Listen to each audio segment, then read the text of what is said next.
Hello, everyone, and welcome to the next exciting edition of 9 Pitches with myself, Andrew, and Ross. Ross, how are you? Fine, Jack. How are you? I'm not too bad. Andrew, how are you? Yeah, good, thank you. Yourself? Yeah, I'm good. Are we all excited for AEW Revolution? Yeah. I am more excited for the comments of this video because Andy here has ignored every single comment from the last video. He's doubled down because he's a heel. Yeah. I tell you all the time he's a dick. Look at him. Well, to be fair, I was thinking about this when I wrote it. I was like, oh, everybody's gonna hate me, so I'm gonna... Is that just pitch one?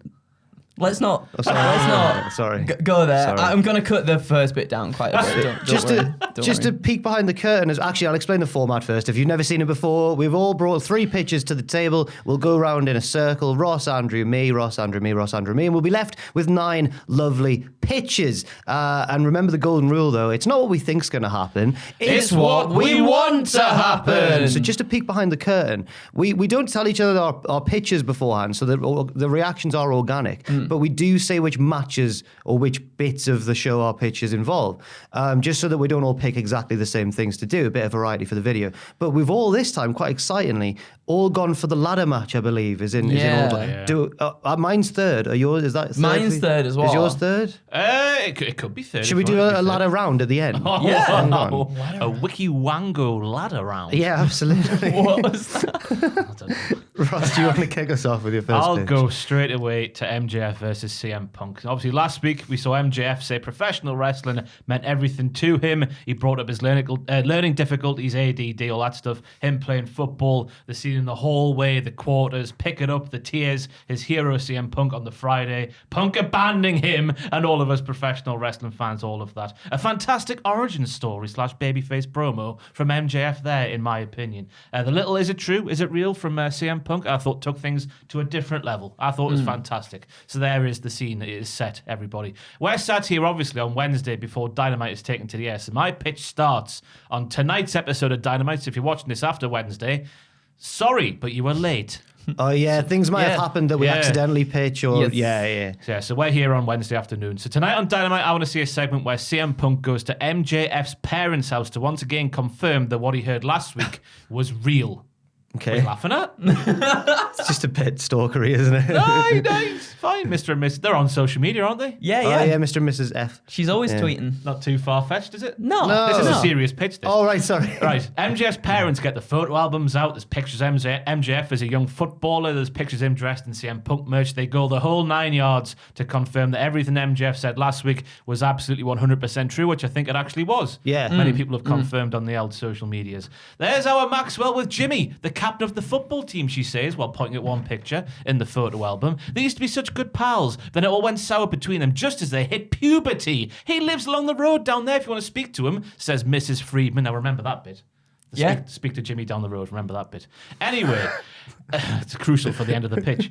Everything MJF said last week has been confirmed to be true. We see another segment where this is on tonight's Dynamite still, where MJF's mum rings MJF. But Punk's in the room, obviously, and she puts CM Punk on the phone. MJF, in this guise of being a babyface with these issues that spawned this arsehole that we know today, is understandably irate. He kicks off because CM Punk's round at his mum and dad's house. Punk's like, relax, pal, don't you worry. He explains why he's at the house and says that maybe he's the only one who now completely understands MJF, having spoken to Mr. and Mrs. Friedman. He's got MJF wrong, and Punk wants to help him, so he offers to cancel the match at Revolution. MJF is still being a proper babyface here when he says something on the lines of, Punk, you were a hero. I've gone down your route here.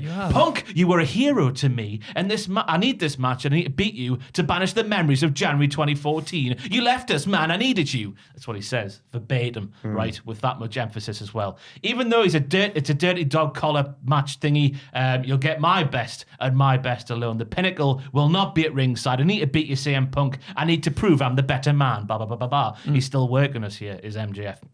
Making us think he's a proper wholesome babyface man. Punk agrees and says his respect for MJF has grown immensely. The show goes off the air tonight with CM Punk walking away from MJF's house. This is obviously there's just 3 segments scattered in tonight's Dynamite.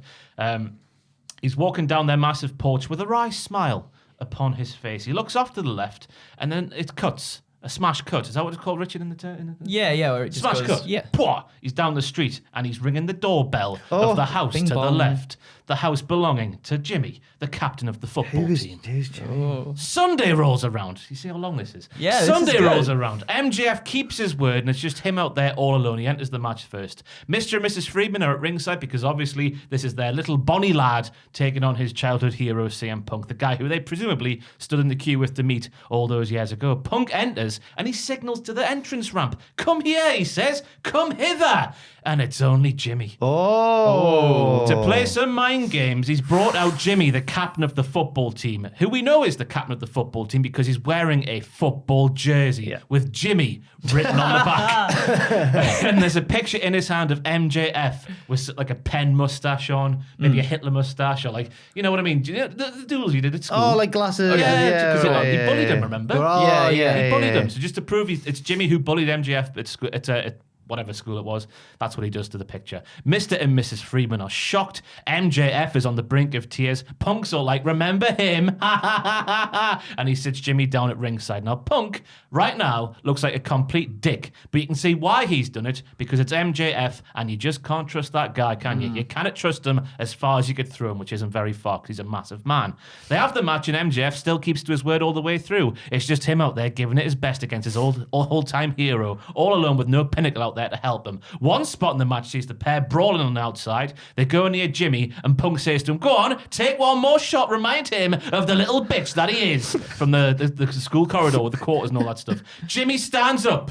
He pauses. He takes a deep breath, and he spears CM Punk to the floor. Full on pounces that sucker. He KOs that MFR. I've written all this down verbatim.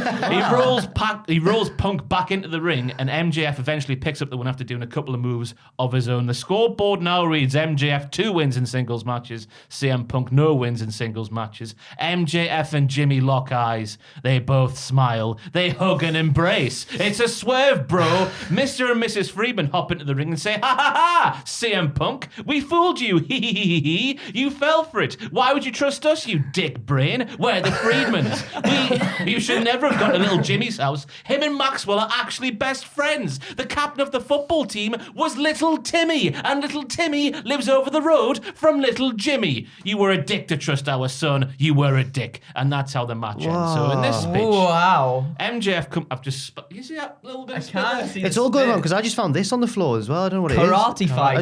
That's Tom and Atkins, that. Oh, That's right. good. That's from their classic Raw review. I know the content we do. So MJF comes out of this scenario looking like a massive dick with massive amounts of heel heat because we sort of fell for it, didn't we? I was falling for it last week, and I think we'd fall for it a bit more if this happens. It was so convincing. It was all real, apart from that one little seed that was sown by his parents. Look at that house down there. That's where Jimmy lives. And Punk, he bit, didn't he? And out of this, of course, Punk can be enraged and have that fire lit under his arse that he needs, in my opinion. That could either see him go away as more of a succulent baby face when he comes back eventually after such a big and shocking loss, or maybe even a heel. I would like to see heel CM Punk because that's when he's at his best. There's the pitch. That was... No, I think there is definitely going to be a swerve either tonight or at the match itself. In regards to MJF's promo that he cut last week, this is a very creative way of doing that. And Cheers, Andy. I do like the idea. It's quite, I think it's quite grand. I know wrestling can be grand in the scheme of things, but this like feels as though it's going outside of the box a little bit more than usual. But that's what I like about it. Thank you very much. You're welcome. So is a yes from you? Yeah, I think, yeah. Oh, I'm not sure which way to go. Because at first I got Louis Theroux vibes when it was like, when just at the very start when Punk was going around the house and they were showing him things. Oh, so this is your son? Hello. And then it turned into like sort of Hollyoaksy. Aye. Sorry if that's an insult, but no, it's good. Well, I don't watch Hollyoaks. I don't either, but So it's just Coronation Street for me. oh, fair Oh, enough. really? Yeah. I used to love Hollyoaks when I was Did younger. you? Yeah. I never You're really the watched last person Hollyoaks. I'd expect. Really? Oh, Emmerdale. I don't know. Fun. Emmerdale was dead Yeah. good. Emmerdale was the best, but Hollyoaks, I don't know. It's got that teen drama in it, doesn't it? When you're a young person, And a the- young and the- child. and I was the gonna boobs, say. eh? And the no. I thought that's what it was known for. Just the I think the it might be. the ladies. They do them like after dark episodes, don't they? Aye. Where they're in clubs doing all sorts of stuff. I hope they're not doing that. Whatever that was. I do. I don't know what that was. I don't know whether, because I mean, I'm sorry, I'm leaning towards a no. Because That's fine. I think the plan's a bit contrived. Because How so? Because the parents' plan was to just mention Jimmy and then bank trust on- Punk to... Because MJF has lured Punk in, and they've added to MJF's story, therefore lured Punk in some more. I'm going to give it a yes, because Thank you. I think the ends justify the means. I like the Punk potentially becoming a heel, and I like MJF winning and then presumably moving on to a title feud. So I'm going to give it a yes. And I was thinking as well, little Jimmy could be portrayed by Rob Gronkowski. Okay. Nah, not. All right, okay. That's not part of it. When you said Pounce, I thought it was going to be Monty Brown. Well, yeah, that's what because I was listening to that Jeff Jarrett episode about Monty Brown recently. Fantastic. Was he Listen. saying that he could have been like... Yeah, it's just a shame how much they buggered him up in the Well, ECW. did Jared admit that he should have put him over?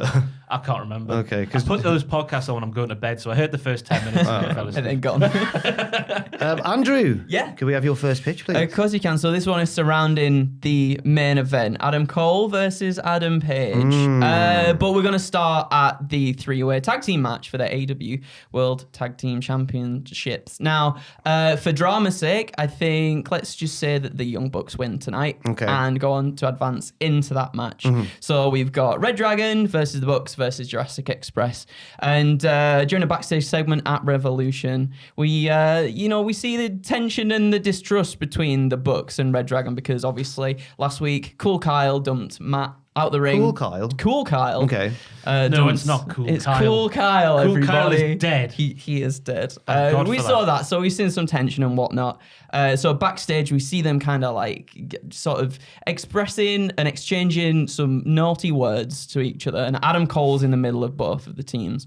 But he attempts to calm the situation down. He's trying to focus on his title match tonight. And that's what the boys should be doing as well. They should be focusing on their championship match for the tag team titles. Tonight, it's all about this collective group right here, says Cole. And no matter who wins, a little friendly competition never hurt anybody. As he said beforehand, he said this before. Yeah. As long as we've got one another's back where it counts. So in the match itself, though, that doesn't seem to be the case. Granted, the two teams, they start to work together. But then we get a little bit where, we see them pushing each other and whatnot and like, oh, what you doing? You're getting involved in this? reDRagon kind of being a little bit more heelish than the Bucks at this point. But then this leads to Jurassic Express getting a win, a roll-up. A win, like a surprise one when the two teams are tussling. So then we get to the AEW World Title match. And towards the end, it looks like Cole's done. It looks like he's about to get absolutely annihilated with a buckshot. Fish and O'Reilly, they storm into the ring and cause a distraction, but this also leads to the Bucks coming out as well, still frustrated at what transpired in the tag match. Cole at this point, he's smiling though, because, he thinks, oh, all my boys have come to help me. I'm very excited about this. What a bimbo. What a himbo he is. I know, right? Yeah. But instead, obviously, the Bucks and reDRagon, they get into it. Cole just looks on distraught, as only Adam Cole can do best, when he does his 2.999 kick-out faces. Oh, my goodness. His eyes widen and everything. It's beautiful. And then as he's... I know the face you mean. Yeah, like in the Gargano and Adam Cole His match. eyebrows look funny when He he's just scoots back on his arse. Yeah, like that. So He's Cole's gonna just looking on. do that on Sunday, He is, isn't he? Yeah. Cole's looking on and he's seeing this and he turns around and then that gives enough time for Hangman to hit a buckshot lariat for the 1-2-3. reDRagon then see what's transpired. They roll into the ring and start beating on Hangman, only for the Bucks to follow in to continue beating on Kyle and Bobby. But then Cole gets between the two teams. He breaks them up and starts just berating them until we hear, I hear a battle cry. Oh my goodness. Oh! Gracious me. That just bellows throughout the arena. Kenny Omega has returned to AEW. He gets into the ring, he takes a mic and just begins laying in the words just onto Adam Cole. He's ruined the dynamics of the group, favored his new friends over his dearest ones. The reason Cole even made it to this position in the first place is because Omega handed him the keys. He trusted Cole, but even then, he failed to get the job done. Kenny gives Cole an ultimatum as to where his loyalty lies. He doesn't want an immediate decision. He just wants Cole to think about it. Adam is seemingly just disheartened by this. He just shakes his head in acknowledgement. He understands, but as Kenny and the Bucks turn around, Cole and reDRagon just attack them from behind. Fish and O'Reilly take out the Bucks, leaving Cole in the ring to hit just a litany of super kicks on Omega. Even getting reDRagon involved in like a mocking three-way BTE trigger. Whoa, naughty, before ordering someone to pass Cole a chair. And then Cole places Kenny's neck in the chair, but before he can commence with anything, Hangman appears on one side of the apron, just absolutely fuming. Then, mirroring that, the Bucks recoup themselves, and they're standing on the mirroring side of the ring. And then after a brief stare down, the Bucks and reDRagon just wail on one another as Hangman tries to hit another Buck shot, only for Cole to roll out the ring and make his way up the ramp. But in the ring, the Bucks and Paige dispatch reDRagon, leaving them lying motionless in the ring as Paige looks on at his former friend. And eventually, Adam Page reaches out his hand to help his former best friend, Kenny Omega, to his feet, to a hellacious pop. Yeah. However, just as we see the four friends reuniting in the ring, atop the ramp stands a smiling Jay White, the Good Brothers, and Chris Bay. Whoa. Bullet Oh, Club the Good Brothers. stare down the Elite with Adam Cole and reDRagon caught in the middle of this whole thing. Whoa. And that's how Revolution ends. That was Hollyoaks. Yeah, that was, wasn't it? Yeah, That's blockbuster. I liked your passion. Yeah. I liked your enthusiasm. But I am sick to death of all these storylines where we have to care. We pretend we care about who the Young Bucks are friends with. I'm sick to death of them. Year ago it was, will they go with Kenny and Don? Will they not? This year it's this bollocks. I'm sick of it, Andrew. So it's a no to your pitch. Okay. Nothing to do with your pitch. Yeah. Just because I'm sick of the Young Bucks and their friendships being the center of these two heelish dick storylines all the time. Why should we care who the heels are friends with? Yeah. Dickheads they are. I guess, You're yeah, not, I though. guess You're so. lovely. Oh, well, that's very kind. Unless Thank we're you. doing predictions. Yeah, then it's a different matter. Yeah. Well, Ross's argument there nearly got me to give it a no. Oh. But I'm going to still give it a yes because I think finally we've got all the eggs in one basket and we Yeah. can have the big Bullet Club Civil War storyline that we've wanted for a long time now. And I think that we got there in a nice way. I like Hangman and Kenny being on the same page again. Yeah. I think that's quite good. Yes. I like them as a pairing. And I think that babyface Kenny would be refreshing and would give him some new matchups to have I and stuff agree. upon his return. So I'm going to give it a yes because as long as this is the last one until Tamatonga and Tangaloa come back. That's what I was thinking. Were you going to write them in? I as well? was like, how can I get them in there as well? But well, I don't know. Somewhere keep down me the up at line. night wondering if the Young Bucks could possibly be friends with Tamatonga and Tangaloa. How could they Oh, man. coexist? I hope they do. Whoa. I hope the Young Bucks have all the friends. So we're going back. For mine, we're going back to CM Punk and MJF. Yep. So after MJF's promo last week, Punk is very uncomfortable as he comes out for the dog collar match. MJF is intense. He's really ready to go and take on his hero, but he offers a handshake at the start, and Punk really cautiously accepts it. And it's just a legit handshake, and the match continues on. I've said the first few minutes are weird, not what you'd expect from a dog collar match because Punk is clearly holding back. But gradually, MJF brings it out of him. Maybe he whips him with like the chain connecting the dog collars or something like that, and Punk gets more and more aggressive. And eventually, they're having like what you'd expect, like a brutal, bloody dog collar match. Punk towards the end hits the go to sleep, and MJF does the famous John Cena fall out the ring, and Punk's like no, but because they're connected by the neck, MJF's like big boss man. He's like hanging from and Punk's like oh no, and he gets out the ring and relieves the pressure on MJF's neck. He's like okay, well this is a bit far. MJF is on his knees in front of Punk saying oh thank you very much, and he like knee walks over and like hugs him, and Punk's like what, we're in the middle of this match, what are you doing? Then he realizes it's not a hug, it's a trap, and he's holding him in place, and then bang, there's a huge chair shot from a masked man out of the crowd, maybe not to the head, but just like it's a big blow, right? It's a big shot with this chair or foreign object of some sort. Punk is out cold. MJF turns to the man and laughs, and he takes off his mask, and it's Colt Cabana. Oh my God. Why have you laughed at that? Right, I'll move on. MJF tries to like shake Colt Cabana's hand and be like, yeah, we did it. We screwed him. Colt doesn't care. He's just staring directly at like CM Punk on the floor. And MJF finally gets his attention and shakes his hand. Clearly, they've made some sort of deal, but Colt doesn't really care. This was all about getting revenge on Punk. Colt leaves. MJF drags Punk onto the apron, hits the Heat Seeker. 1, 2, 3. MJF beats Punk again. And but MJF goes on to have a title program with Adam Page, and Punk goes on to feud with Colt Cabana. Now, I don't think this will actually ever happen. What, the father and son though, Colt Cabana and MJF? Apparently so, Apparently so, yeah. But we're ignoring silly indie storylines. Okay, fair enough. Fair enough. MJF was just using Colt to help him out. And Colt, as I've said there, Colt doesn't really care about MJF. He wants to hit. Oh My God. Oh. It's a mess. But No, it's not. It's a yes. Mine's a mess. Oh, yeah. Yours was little Jimmy. Do you think? There's no real life ramifications in mine. There's millions of dollars at play in yours. It's a mess, but it's a yes from me. Because it's a mess. It's It's a yes because it's a mess. Yeah. It's a yes from me because I just feel like part of all of us wants something to happen between Punk and I don't think it Colt will. Cabana. No, me neither, and that's the thing. So this is like the next best thing. Like, we get to dream about it, don't we? No, you By shouldn't, listening though. To You why? shouldn't fantasy book. You should just get what you're given and like it. That's what Road Dogg says. And all and, the and others. Triple H. And Triple H, yeah. Probably someone from AEW as well. QT Marshall. let's Yeah, put it probably, on. yeah. He's a dick. I don't know if he's a dick. We've all had yeses so far. We have. Ross. Oh no, I got a no though. Well, yeah, but we've all. Oh, but we've all had a yes. Oh, yeah. Well, I had a yes. Oh, sorry. I I just thought. No. don't care who the Young Bucks are friends with, Andy. That's fair enough. It's what I want to see. It is. It's And what I you don't want to wanna see. It's what Yeah. you want to see. Fair at the enough. end of Glad the we're day. clear on that. Finally. I'm now going to Thunder Rosa versus Dr. Britt Baker, Dummer. And it's a simple pitch, and it's that Thunder Rosa needs to win clean, no turn from Britt Baker. No nonsense, it's a banger of a professional wrestling match. Thunder Rosa wins clean and then cuts some badass promo to make Britt Baker respect her and all that sort of stuff. I think it's crucial for the women's division as a whole, because if not Thunder Rosa, then who is going to be Dr. Britt Baker, DMD, and how much longer is this already turning stale title reign going to go on for?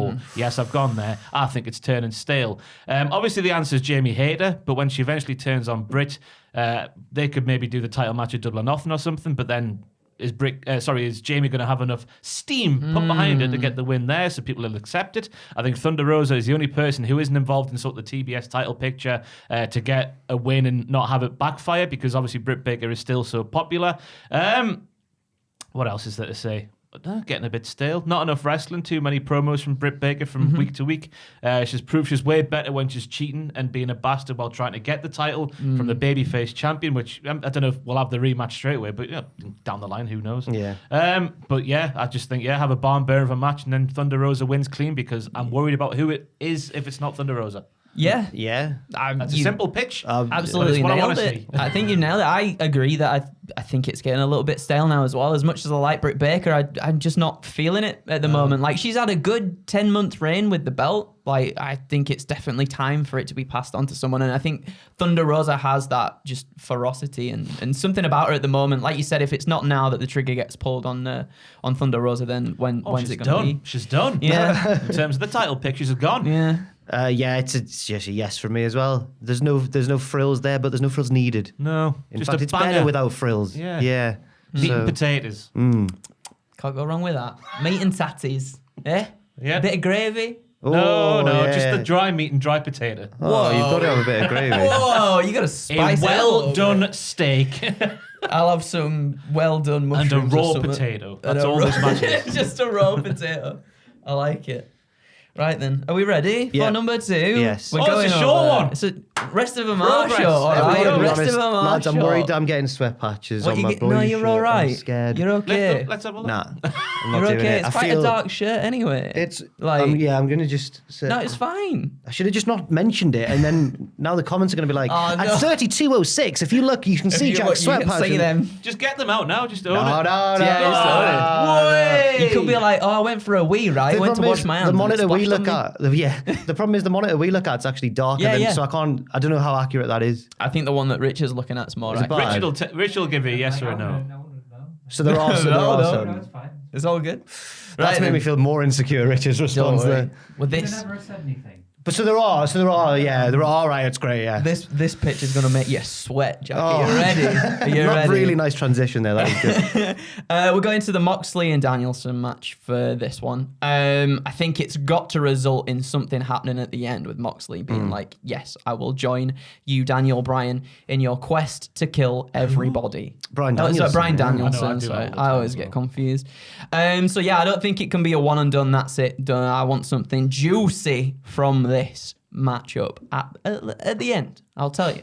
So it's going to be a physical match. I think we all know that. When Moxley says he doesn't stand side by side with someone until he bleeds with them, he means it. So there's blood dripping from both guys. Dripping like gravy. Like gravy. Yeah. Like that thick, nice gravy. They're spent gas bruised from their encounter. Maybe Moxley goes for like a paradigm shift, but Danielson reverses it into some form of like that cattle mutilation submission thing for the pass out victory. Both down on the mat after the exchange. The crowd is going mental at this point, not only because of how good the match was and the anticipation in regards to Moxley's answer too, but those dastardly devils 2.0 naughty boys rush to the ring to take advantage of the beaten veterans before Moxley can make a decision. And then out comes Daniel Garcia. Oh no, here to take advantage after what's transpired on Dynamite last week. He gets into the ring, orders 2.0 to set Bryan up for a devastating maneuver, whatever that could be from Daniel Garcia. He's got nice big boots. You don't know his moves. Submission maneuvers, I can't remember what's his finisher. I don't really know. I don't really know. He tickles people, doesn't he?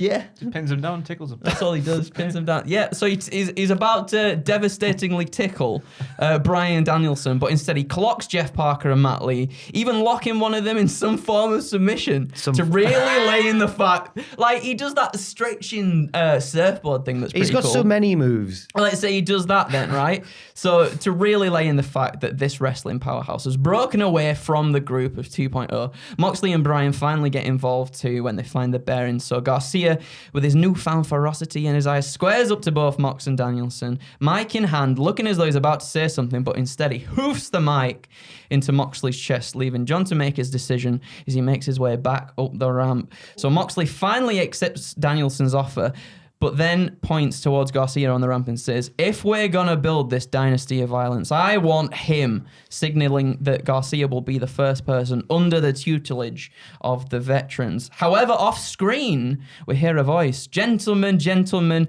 I'm afraid I'll need to converse with my client first before we make any form of agreement. But do know that you'll be hearing from us both very, very soon. And out walks Garcia's new manager, William Regal. Oh, hang on you now. Filthy slut. Oh, dirty boy. I thought you were going to go down Andrade or Matt Hardy or something there, but no, he's gone good. For some reason, yeah. Whoa.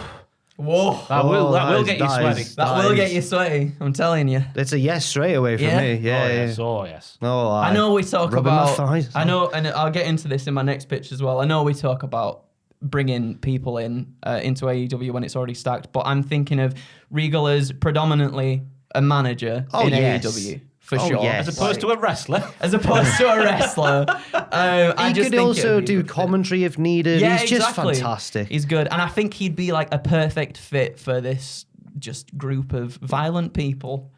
I like it as well because if you're going to have Daniel Garcia and someone like him with 2.0, you go all the way with the 2.0 being his father, literally. Yeah. But they don't really. They just sort of tantalise it, don't they? They don't go all the way. Yeah, I don't really know what exactly they're doing for Daniel Garcia. Yeah, it's pretty naff. So this is a way to get around that. I'm sure it's great on Being the Elite or whatever, but I don't really. Every now and then. I watch Dynamite and Rampage. Yeah. The two yeses on. Yeah, thank you. My second pitch is Chris Jericho versus Eddie Kingston. I've said Eddie enters first. Remember, he didn't want the goofy new Jericho. He wanted the old Jericho. So when he's in the ring, the countdown clock hits. Oh, you're already on board. I am. Get ready to be disappointed. Yes. When it hits 0, here comes the old Jericho. He's doing the pose. He's like, come on. He's got the sparkly jacket and all that. And he gets the mic and he says, welcome to AEW is Jericho. He cuts a promo. And because this is just lazy writing, and just tears Eddie Kingston apart. I don't know what he says. It's fine. There's echoes of his 1999 WWF debut. I've said really insulting, petulant, disrespectful Jericho. And then I've given an example of what he says. He's rubbish. Look at him. I'm really good. Which was really David Brent. He's rubbish. Look at him. Look at him. Mr. Toad. And then he says, no, then that's it. Sorry, that's Jericho tears him apart. And then I've said, everyone's expecting Eddie to respond, but he just drops the mic and he's like, okay, let's go. I'm Eddie Kingston. Jericho's being the showman in this match. He's doing all his stuff, the dancing feet and everything. He's not doing, crucially, his like getting the ringside camera and holding up his middle finger to it and all that sort of stuff. He's trying to take it seriously, but Eddie wins. It's not a squash, but he's clearly the better man. He batters him. He eventually wins, and Jericho is left bloodied and beaten. Eddie goes to leave, but Santana and Ortiz, who are at ringside, they pull him back. And they think, no, like, he's tried his best. They drag Jericho to his feet, and they get Kingston to offer him respect and congratulations. And Jericho looks at him and just spits in his face. And Eddie goes to attack, obviously, but then Hager gets in and cuts him off. And then Eddie, Santana, Ortiz, and Hager, they're all brawling all around the ring and stuff. And Jericho has just been stood in the ring, gutted. Like, he can't believe it. He's realized, maybe I'm past this now. Maybe this is too much. Eventually, Eddie Kingston gets dragged to the back. Jericho's still alone in the ring. The fans are probably not that sympathetic. They're probably laughing at him and chanting and all that. But some might be applauding. And Jericho just walks away. But he goes out the side of this, like where FTR drive their car. Oh. Yeah. And everyone's like, oh, is he gone forever? Eventually, it leads to him down the line, joining up with, right, this is where it goes off the rails a bit, with the Hardy Boys and Christian, and maybe Big Show involved in a non-wrestling role as like the Attitude Era lads. Oh. The main event mafia. It's basically a main event mafia storyline. They run riot for a little while over the show, like getting involved in interfering in matches and trashing like Gorilla and stuff like that. But eventually they have to be stopped in a big epic elimination tag match by the four pillars: Darby, Sammy, Ricky, and even MJF. And obviously they don't get along, but they do pull out the win. And after that, Jericho have said can have a happy retirement match with Luther and ride off into the sunset. Oh, yeah. Best friends. Well, he's his best fighting pal, together. Yeah. It's nice that. It's a yes from me. Really? I thought this was my worst one, but thank you. Strong pitch. Oh, cheers. Strong pitch. I agree, it's a strong pitch. Wow. I kind of like the idea of the Attitude Era boys all Really? getting together. Yeah, I don't know think why. it would get held as online. It People would be probably hating would. it, but yeah. Imagine if it'd be like, oh, it's an inside job. They've all come together to take this massive company down from the inside. Yeah. Something like that. I don't know. It just tantalizes me. They call themselves Vince's lads. Yeah. No, they don't do that. But yeah, cheers. No, I'm surprised, but thank you. Ross. Oh, bollocks, it's the Wikiwango ladder It's round. the ladder round. Cheers. You're All the welcome. best to you. Right. Claudio Castagnoli debuts to pluck the brass ring, then retires the brass ring as a concept. I'll repeat that last bit because Andrew shouted. Sorry. And he retires the brass ring as a concept. As in that being the trophy. As in that being the thing you plugged down, cool. because it's a shot at WWE that didn't land and we should get rid of it. ASA to the P. They need to get rid of the ring for me because, well, and who better to retire it than the fella who wasn't really given the chance to get it by Vince McMahon, and Vince McMahon, of course, said back in 2014 he wasn't connecting with the fans and that's why he hasn't grabbed the brass ring so far. That was back in 2014, and I guess he never allowed him to sort of rectify that, did he really? No. No, not at all. He had that one main event match with Roman where he really did connect with the fans, and then they did nothing. I forgot about it. And WrestleMania as well, everyone was really happy for Cesaro, but then it didn't. Elimination Chamber too, I think. No, Yeah, oh yeah, when he pushed there for him too. Yeah. You could even, when he won that Battle Royal at WrestleMania, when he slammed Big Show over the... Yeah. Everyone went wild. And when he got the beach ball, everyone went wild. Lots of... He really does connect with the fans. Is it corny, this idea? Yes, it is. Is it tacky? Yes, it is. But after Vince McMahon's podcast years ago, and they've never really given him it, because, oh my God, I've just lost... I should have read this before I sat down here today. Never truly going with him, because... What I'm saying is, they might as well go balls deep with a shot at WWE, instead of these petty, like, oh, we'll watch the TV at a weird angle or something like that. But I think this pitch needs to be completed with working out what happens with everyone else in the ladder match, because it's all well and good bringing in Cesaro for the big pop. The obvious things go, oh, well, it worked for Scorpio Sky, didn't it? Because I tweeted this out last week, and this is what everyone was saying. Oh, it went well for Scorpio Sky winning that brass ring, didn't it? There's only been one winner, hasn't there? Yeah. One winner for the Face of the Revolution? Who won the first one? Was that it? Was it Scorpio Sky? I think it was. Yeah. Well, there's more chances. Exactly, yeah. But we need to work out where, of course, the other people in the field are. Keith Lee, as we're sat here right now with one TBD spot remaining on Wednesday. It might get announced tonight on Dynamite, who knows. It looks like Keith Lee will be the one to win. So, in my mind, he should be the last person standing in Cesaro's way. In with the running to get sort of the brass ring down. But he's seen off by somebody who is now aligned with Claudio Castagnoli. Is it Chris Hero? No, it's not. Is it Zeb Coulter? No, it's not. Is it Jake Hager? No, it's not. Is it Aksana? No, it's not. Now, initially, I wrote down Jim Ross, who shoots Keith Lee with a tranquilizer gun. Because if a tranquilizer gun can get the Big Show down for the count, Kurt Angle back in the day, can certainly get down Keith Lee. But then, I swear to God, on my Spotify, Better the Devil You Know by Steps came on, and I had an epiphany, as Vince McMahon said way back when with the wildcard rule. Better the Devil You Know, Claudio Castagnoli, bit of a screwy finish. One that keeps Cesaro, Claudio Castagnoli a babyface. Eddie Kingston. Yeah. Better the Devil You Know. They had a big feud way back in the day. Yeah. Obviously, Eddie, who could be coming out of the Jericho match having lost in this pitch and being sort of disgruntled and pissed off and whatnot, and just wanting to go, yeah, F the world, man, and all that New York Yonkers bollocks. He could come out there and just see off Keith Lee, help Cesaro come up, and I think that would get a positive reaction. Yeah, I think so. By the crowd inside whatever arena they're at. And then we could have Eddie sort of starting to assemble a faction to stop the sports entertainment in AEW and have Cesaro just be the sort of centerpiece and the main cyborg wrestler man in the vein of Arnold Schwarzenegger in that film that I've forgotten. Terminator, that's the one. I was thinking like a more obscure one, like Kindergarten Cop. Wait, was that? No, that was Arnold as well. That was Hulk Hogan. No, that's was Hulk Arnold. Hogan the babysitter one, or was that Arnold Schwarzenegger? Mr. Nanny. Mr. Nanny, yeah. Oh, what was that song? I don't wanna go to school. I used to love that song anyway. Let's carry on. I just wanna break the rule. I can't remember. I think it was custom made for that song. Shout out to the dog that got pushed in the lake by that man during that film. Have you seen that? What film is that? Hogan's going down the road on his that. motorcycle, and just in the back of shot, it's not part of the film, it's just a guy chucking a dog in the lake. What? What? It's not part of the film? No. Oh. It's just in there. It could be real, it could be not, who knows. Anyway, Wardlow with Sean Spears in brackets is crucial. Obviously distracted by Shears. By Shears? Shears? Brutus the Barber Beefcake comes out now. By Spears, who obviously was continuing the slow burn of Wardlow, leaving the Pinnacle and MJF and Sean Spears behind. Powerhouse Hobbs, Ricky Starks, Orange Cassidy, they're just there, so who really cares? I don't think any of those three are going to win. No. Harsh to say, harsh but fair there, as you say on Pro Evolution Soccer back in the day. But yeah, or we could forget about all of that and have Jeff Hardy debut because ladder match. Yeah, maybe. But Claudio getting the brass ring, retiring that concept, and then Eddie Kingston helping them get there to Keith Lee looking strong and to set off on a new stable. Because we've seen Eddie Kingston in the managerial role before with like his best friend Penta and the Butcher and the Blade and the Bunny and all that malarkey. So he can do it. He can't. Does he still wrestle though? Oh, of course he can. Oh, that's all right. Of course he can. Of course he can. Yeah.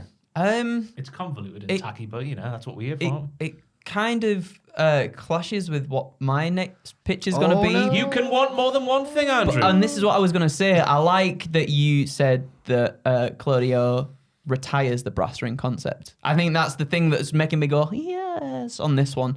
Because my pitch is very much sort of the what's the word? The opposite of kind of the antithesis. I was going to say antithesis, but I didn't know if it was the right word because I didn't. Two sides of the same coin. That's it. But yeah, no. The yin to my yang. It gets a yes from me.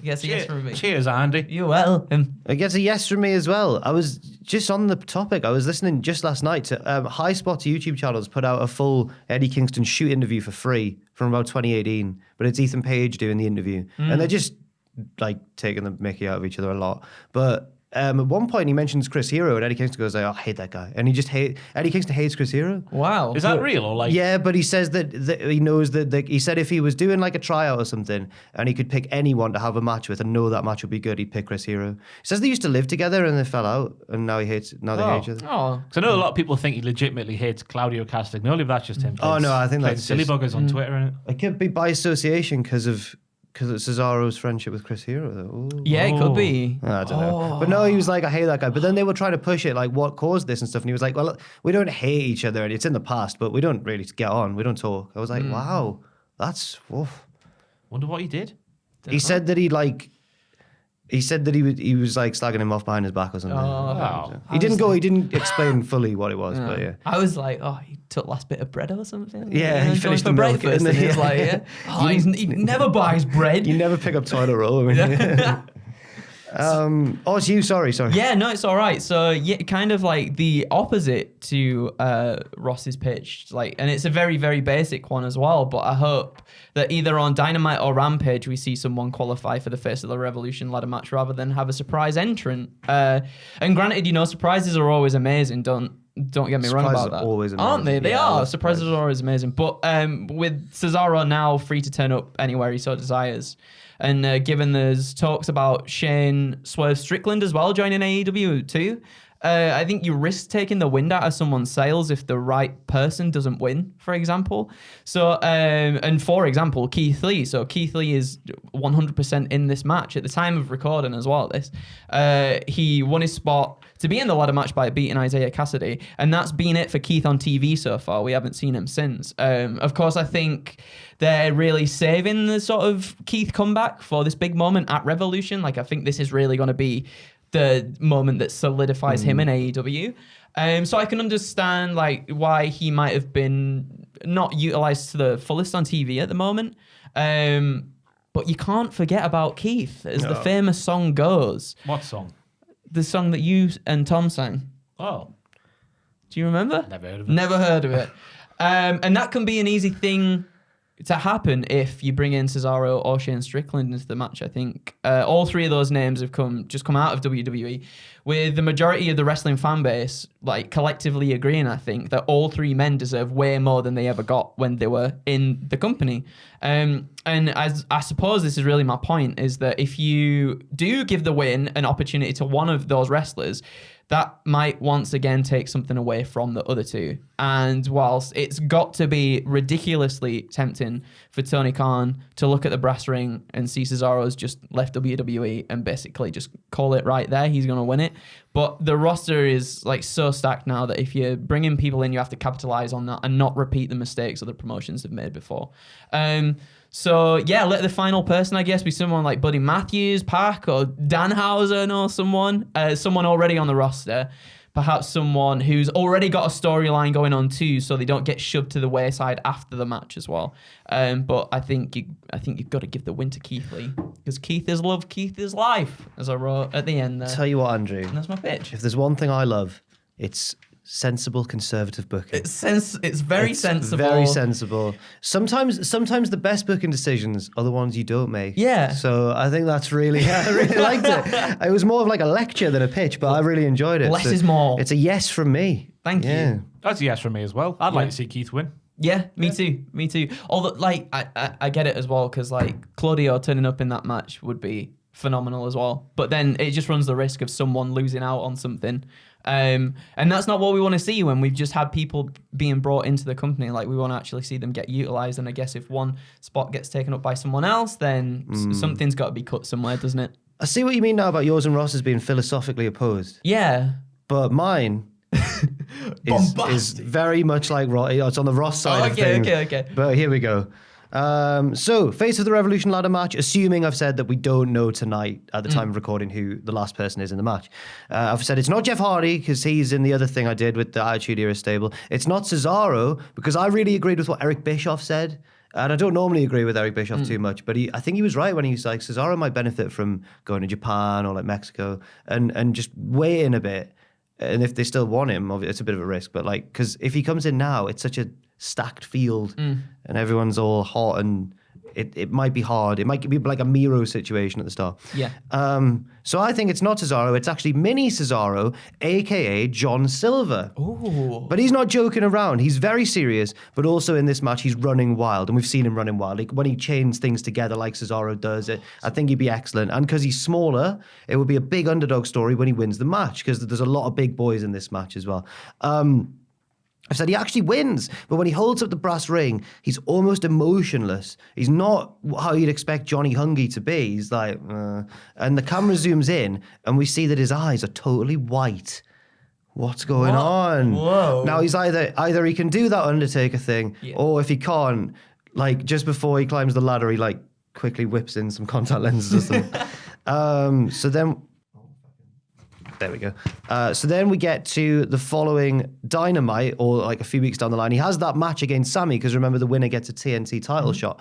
Again, he beats Sammy in this new sort of more emotionless, brutal style. And then there's an emotionless celebration with the belt. And everyone's thinking, what is going on with John? The week after that, the Dark Order do what they do, like they've done with Adam Cole and stuff. They have a big party for him in the ring. They're like, oh, we need to celebrate his title win. Come on, John, get in the ring and stuff. He's still not talking. He's not joining in. They try and do a few bits that we might have seen on like Being the Elite. He's just not joining in. He's not even Anna Jay tries to make him laugh, and he doesn't do that whole Anna. Whoa, he doesn't do it. He doesn't bite.